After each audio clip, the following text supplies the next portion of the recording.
देश और झारखंड के सबसे भव्य गिरजाघरों में शुमार है रांची का जीएल चर्च, जिसकी स्थापना 1855 में फादर गॉशनर ने की थी।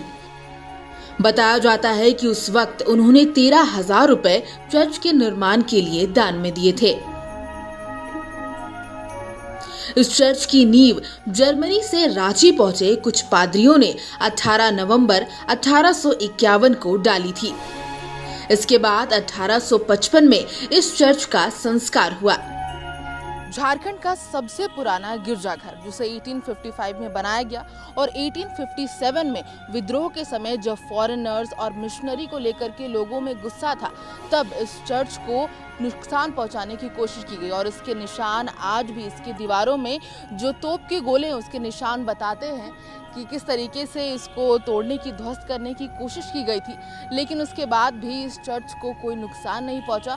और इसको एक सबूत मानते हैं लोग, जो यीशु मसीह का जो प्रेम है और उनकी जो प्रार्थना शक्ति है वो इसमें दिखती है कि इस चर्च को कोई नुकसान नहीं पहुंचा। जी हाँ, हम मौजूद हैं रांची की मेन रोड स्थित जीएल चर्च में। तो क्या है इसका इतिहास और क्या कुछ रोचक चीज़ें हमें यहाँ पर देखने को मिलेगी, यहाँ पर हम इसको देखने के लिए खुद पहुँच चुके हैं।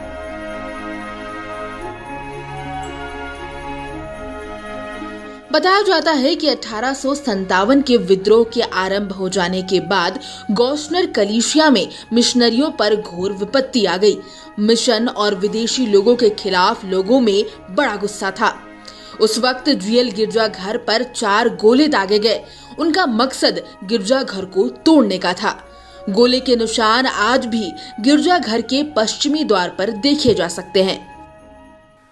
इस गिरजाघर को 1857 में तोप से मारा गया था, लेकिन ईश्वर ने उनको अद्भुत रीति से बचा लिया और उनका चिन्ह गिरजाघर के पश्चिम जो चोटी में है, जहाँ परमेश्वर प्रेम है, उसके जस्ट नीचे जो है एक गोल चिन्ह बनाया गया है, वहाँ लिखा हुआ है और उसका चिन्ह दिया गया है। और अभी इस गिरजाघर का तो 100 साल का जुबली भी मना चुका गया है।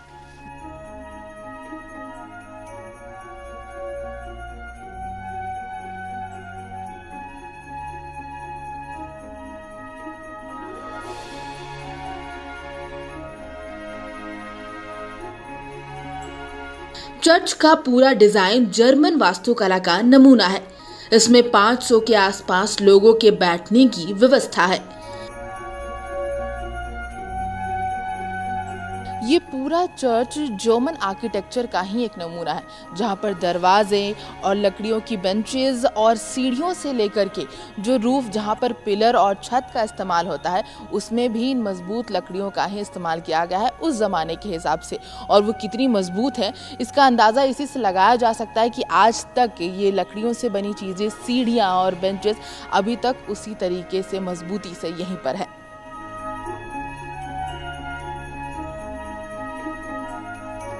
चर्च के पहले तल्ले पर जाने पर हमें एक विशेष जर्मन पाइप बाजा भी नजर आया। ऐसा माना जाता है कि चर्च की स्थापना के कुछ सालों बाद ही ये बाजा यहाँ लगाया गया था।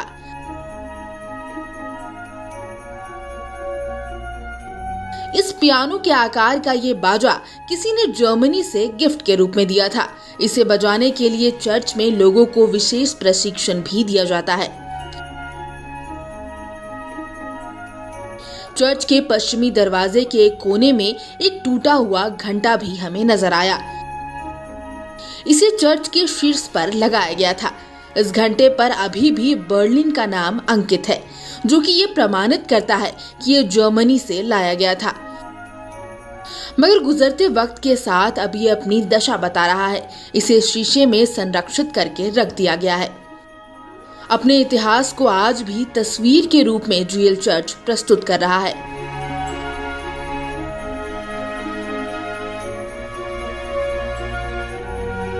अभी यहाँ ये हमारे पूरे whole GL church Chotanagpur Assam इसका नाम है, और इस छोटनागपुर असम में केवल छोटनागपुर और असम में ही केवल लोग नहीं हैं, लेकिन पूरे भारत में हमारे इस चर्च के सदस्य जो है फैले हुए हैं अभी।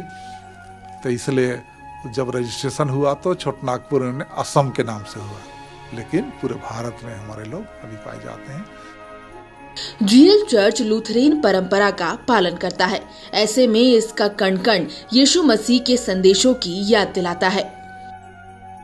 ईसाई धर्म का पालन करने वालों के साथ साथ आज झारखंड के लोग भी जीएल चर्च के उस इतिहास को जानने की कोशिश करते हैं, जहां से एक गर्व की गाथा शुरू हुई थी।